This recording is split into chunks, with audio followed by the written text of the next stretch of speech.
Hello, everyone. JDev, creator of the JDev Entertainment Network, has returned once again to give you precisely what you want, which is more of me, because I'm in such high of a demand, giving everybody my official WWE or WWF Royal Rumble rankings. What I'm going to be doing is ranking every single Royal Rumble match from least favorite to favorite. Now, these are going to be the Royal Rumbles that happened in January, so I'm not including any of the Super Showdowns or the greatest Royal Rumble ever, the Saudi Arabia, or any foreign event. So these are just going to be focused on the January Rumbles and just the Royal Rumble match, not the entire card as a whole. Now, before I do that, though, it's very important that you make sure you hit that thumbs up, especially if you're a WWE fan and you like the Royal Rumble. Share it, favorite it, subscribe to the channel so you can be a fan. Make sure you click on that bell for notifications and alerts. And leave me a comment telling me about your favorite Royal Rumble match, favorite Royal Rumble surprises, favorite Royal Rumble winner, anything you want. Make sure you leave it in the comments section. As you know, it helps the channel, and that would be greatly appreciated. So let's get started. Again, it's going to be the top 32 Rumbles, not including, obviously, tomorrow's Royal Rumble, who maybe I'll give some predictions on after we finish this up, which I've already done, but maybe some more insight onto it. So the 32nd entry in this would be the 1988 Royal Rumble, where Hacksaw Jim Duggan wins. It was the very first one. There was only 20 people in it, and I think they could have chose somebody other than Hacksaw to win the Rumble. As in my opinion, even though he's a Hall of Famer, Hacksaw Jim Duggan's never been anything more than a glorified jobber with a name that carries around a 2x4 and a flag. Just what I think. So the 1988 Rumble comes in 32nd. Number 31 on my amazing list would be the 1993 Royal Rumble, where Hall of Famer Yokozuna wins. I think the Royal Rumble lacked a lot of star power, especially that one, and I wasn't expecting Yokozuna to win. I thought the Macho Man would have been a better choice, especially with him coming in at number 30, but they let Yoko win, and I was pretty upset. Maybe it was just because a heel won and I didn't like heels or whatnot, but that's number 31 on the list. The 30th entry on the list would be the 1989 Royal Rumble, where Big John Studd won. You had some star power. You had Hogan. You had Savage in this. I think this would have been a good time to have one of them guys win. I mean, it was the first one. Obviously, it would have been a little bit more predictable, but I think Savage winning it would have been good, and maybe save Hogan for the following year, which he did win. I don't see why they would have let Big John Studd win. I would have been happier with Million Dollar Man Ted DiBiase winning than Big John Studd, because it went nowhere. I don't even know if Big John Studd made any WWE appearances after this, or WWF back then. So, didn't like it. That's just my opinion. Let's move on. Number 29 on the list was the 2015 Royal Rumble, where Roman Reigns won. Now, he should have won in 2014. Maybe not the first guy that should have won, but he should have won before he was like a hated face. The Rumble had Kane and Big Show eliminating everybody, and then Reigns ends up winning, and it just nobody liked it. The Rock comes out, and The Rock gets booed. I think it was in Philadelphia. It was way too predictable, and like made the fans boo with what Big Show and Kane were doing. So that's really low on the list, unfortunately. Number 28 would be the 1999 Royal Rumble with Vincent Kennedy McMahon. Vince McMahon winning.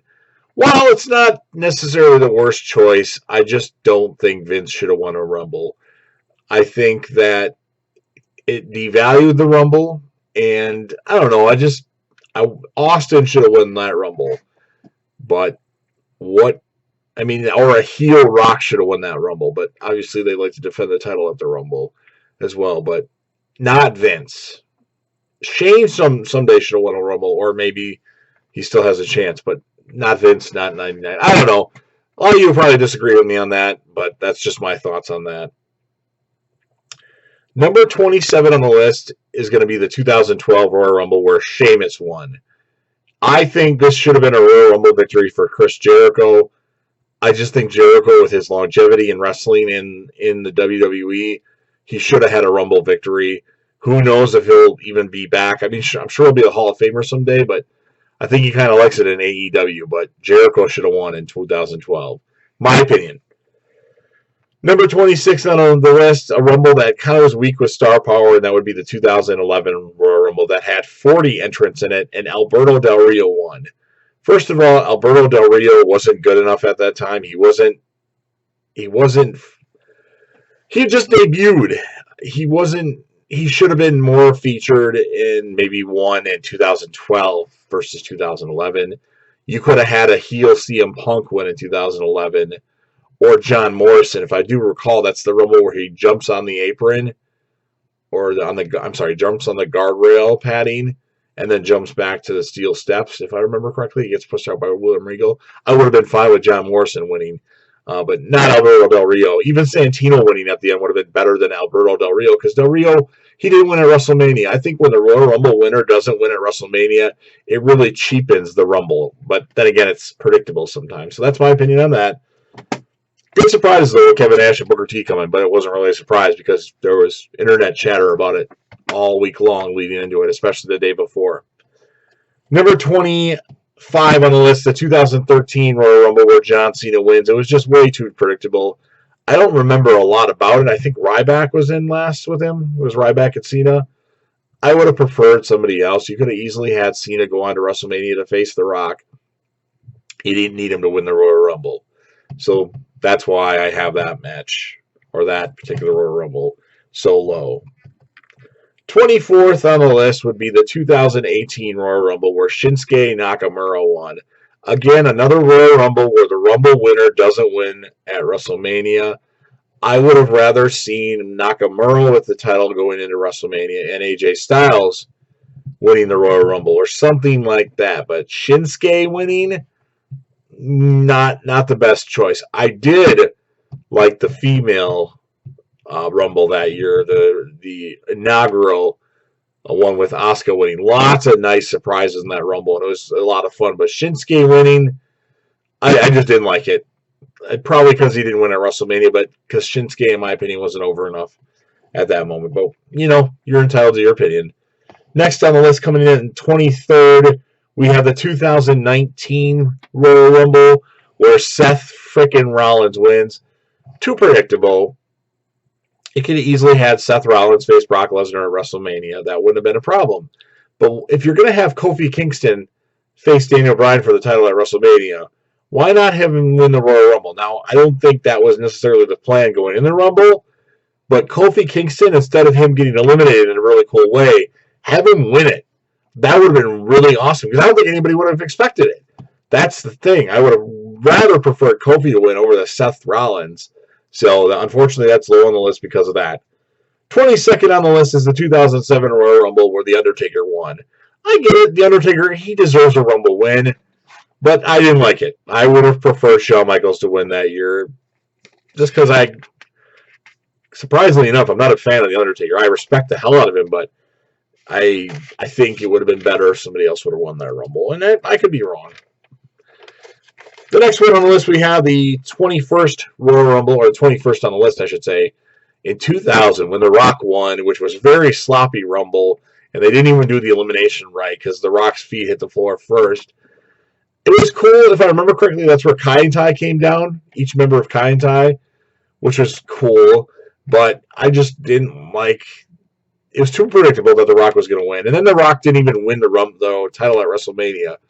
In the WrestleMania 2000 main event with the McMahon in every corner was Triple H retaining, which I think devalued his Rumble win a little bit. So it would have been better if it was a clean Rumble victory and The Rock's feet didn't touch the floor first, and then The Rock would have won the title at WrestleMania 2000. I don't know why they didn't go that route. Having Triple H retaining was a dumb idea, in my opinion, but just my opinion. 20th on the list would be the 1990 Royal Rumble where Hogan won for the first time. Granted, Hogan does deserve some Rumble victories, but I would have preferred the Ultimate Warrior to win one of the victories, one of the Rumbles, just because. But Hogan won. You could have a heel ravishing Rick Rude. He looked very impressive. His physique was always great, rather than Hogan. But, it's predictable. But he didn't win in 89, so I guess he had to win in 90. Next on the list is the 1991 Royal Rumble. That's when Hogan wins. Again, he throws out Earthquake to win the Rumble. You could have had a Warrior win, a Savage win. I don't remember if they were. I think Warrior defended the title against Sergeant Slaughter that night, if I remember correctly, and lost. I don't recall what Savage was doing it. I haven't watched it recently if he was even in the Rumble, but having Hogan win back-to-back years, you could have done something else, I think. You could have done something more creative than that. Number 18 on the list is the 1997 Royal Rumble, where Stone Cold Steve Austin won for the first time when he got eliminated and the refs pretended that they didn't see it. I didn't like that. I think Bret Hart should have won, or maybe even a Psycho Sid should have won that year. I wasn't on Austin at the moment. I wasn't a fan of him, really. He got really hot, though, after that. So, I mean, I guess it worked, but I would have preferred something else to happen. So I didn't put it too low on the list. My nose decision, my apologies. It's not too low on the list, but certainly it's 18th. Number 17, the 2017 Royal Rumble, Randy Orton winning for the second time. I think Bray Wyatt should have won, or somebody else, at Jericho. I don't even know if he was with the company in that Rumble. But Orton winning that year was very unexpected, I thought. My opinion. 16th on the list was a 2003 Royal Rumble where Brock Lesnar won. It wasn't bad. The Rumble, I think that was the first Royal Rumble they had where there wasn't a Royal Rumble winner in there yet, I think. Or wait, did Michaels enter? I think maybe Michaels was in that Rumble. I think him and Jericho started. I don't recall, but I know Lesnar winning. It was really predictable, and I think somebody else, maybe even Kane, should have won. But, I mean, it turned out all right. I think Lesnar should have had another Rumble victory added to his record, and I don't think he'll win tomorrow night, but we shall see. Number 15 on the list, the 2014 Royal Rumble where Batista returned and won. It wasn't that bad of a Rumble. I mean, they could have had CM Punk win, and they didn't. They could have had Daniel Bryan enter at number 30. They didn't. Rey Mysterio comes out at number 30 and gets booed out of the building because it wasn't Daniel Bryan. And then CM Punk, they could have easily had him win the Rumble. Maybe take a month off after that, and then maybe somewhat get healed up for WrestleMania. But you know what? They didn't, and guess what? CM Punk walked out of the company, and he hasn't wrestled for them since. Granted, he does work for Fox talking about WWE, but he doesn't work for WWE yet. Although, who knows, tomorrow he might enter the Rumble. I think if Punk enters the Rumble tomorrow, he should win it. If he doesn't, that's a crime. Next up, we have the 2014 Royal Rumble where John Cena wins. And Cena was not in the match, and all of a sudden number 30 goes off, and you hear Cena's music, and everybody's like, what? He had just tore his pectoral muscle. I don't remember when that happened. It might have been like October or November, and he's already back at the Rumble. I remember being like, wow, that was a really big Rumble surprise, and it certainly worked. I think Cena winning that year was good because it was a surprise, but, I mean, I don't know. I don't really like Cena, though, so not bad, though. I'll give it. That's why it's higher on the list than some of the other Rumbles. Next up, number 13, the 2006 Royal Rumble where Rey Mysterio won. I think that's probably the best choice. I mean, I would have preferred an Orton win or a Triple H win. Mysterio winning, well, I guess it's not bad. He won the title at WrestleMania that year, so that's good. But I just think they could have done a little bit more with it. But in the end, it was probably the best decision. That's why it's higher on the list. Number 12, the 1995 Royal Rumble where Shawn Michaels wins for the first time. Now, this was before Michaels was super hot. So he wins the Rumble and gains even more traction, coming in at number 1. But the Rumble was only a minute, the entrance came down every minute that year instead of a minute and a half or 2 minutes. And I think that took away from some of it. You have Michaels and Bulldog start at 1 and 2, and then they're in it at the end. And then Michaels only 1 foot touches the floor and then comes back in and eliminates Davey Boy. I would have been okay with the British Bulldog winning the Rumble, actually. But I think Michaels winning was probably the best choice. But it's just, I think the Rumble lacked star power, too, if I remember correctly. But it had its moments. I'll give it that. Number 11, a Rumble that they probably wish never happened. The 2004 Royal Rumble where Chris Benoit won. Not a bad Rumble. I'm trying to remember what exactly happened. I remember Big Show was in at the end with him, and he like crawled over his body to, or used his legs to get Show out, or something like that. Yeah, I don't remember much of that about that Rumble, so I really can't speculate much on it. But I remember it being entertaining. I think Benoit winning the title at WrestleMania made it a better Rumble match in general. So it's higher up on the list, even though WWE wishes it didn't happen. Number 10, Stone Cold's second Royal Rumble victory in 1998. This was too predictable. This could have been the year that McMahon won rather than 99. But it wasn't bad. It ends with The Rock, I believe, if I'm not mistaken. And I don't remember much else about it, but Stone Cold winning, I guess, other than being too predictable, I guess is the route they probably should have went because Stone Cold was so hot at the time. And then he did win the title at WrestleMania 14, so that's good. Because if he didn't, that would have been bad. We've cracked the top 10. Here's number 9, the 1996 Rumble, Shawn Michaels winning. Back-to-back years. HBK did good. He was a face at the time, and I really liked Shawn Michaels in that. So I'm a little biased in that. I don't remember who he threw out to win, though. Was it Diesel? I think he threw out Diesel anyway, but I don't know if that was the last person he was in the ring with. But I don't remember much about it. That was the first Rumble I believe they had theme music for, if I'm not mistaken. So every wrestler actually had their themes play other than just the first and second entrant. I believe that's the case. So, liked it. Number 8 on the list was the 2016 Royal Rumble where Triple H won. He was not on the list of people that were supposed to be in the Rumble. I thought he was going to be in the Rumble. It made sense. But since he was a surprise entrant and since the Rumble was for the WWE Championship, I think Triple H winning was the right choice. It was shocking. He got a big pop at the end, and then he won, and Roman Reigns didn't. That was good. Him and Ambrose are down. I think it was him and Ambrose at the end. So it wasn't a bad Rumble. It's one of the ones I'll go back and watch, more recent Rumbles that I'll go back and watch, because the other ones have been pretty uneventful in my opinion. But that one was good. Number 7, the 2010 Rumble, where Edge, as a surprise entrant, won. I called that the year before that Edge was going to win the Rumble in 2010. Now, I was looking a little bleak when he hurt his Achilles or something like that. He was out for 8 months. But Edge came back and returned and won the Rumble. It was a pretty good Rumble with star power. I mean, I think that was the right choice. I mean, you could have gave it to Michaels. You could have gave that victory to Jericho. And Jericho was really hot that year, too. And if I remember correctly, he won the title at Elimination Chamber. And then Edge faced him at WrestleMania.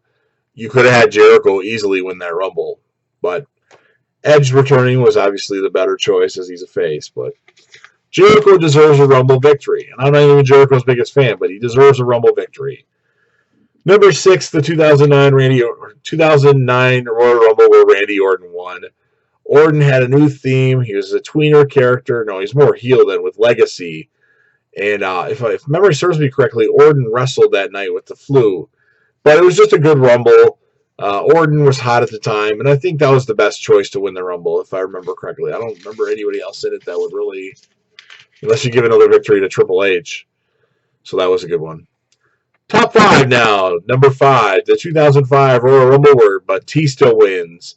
They had the Cena-Batista thing where both of them went over the top at the same time, and apparently that wasn't supposed to happen. And then McMahon comes charging down the ring and tore his something or whatever when he got in the ring. But I liked Batista then, and I was happy that he won the Rumble. And I think that was the best choice. You could have had Cena win that year too.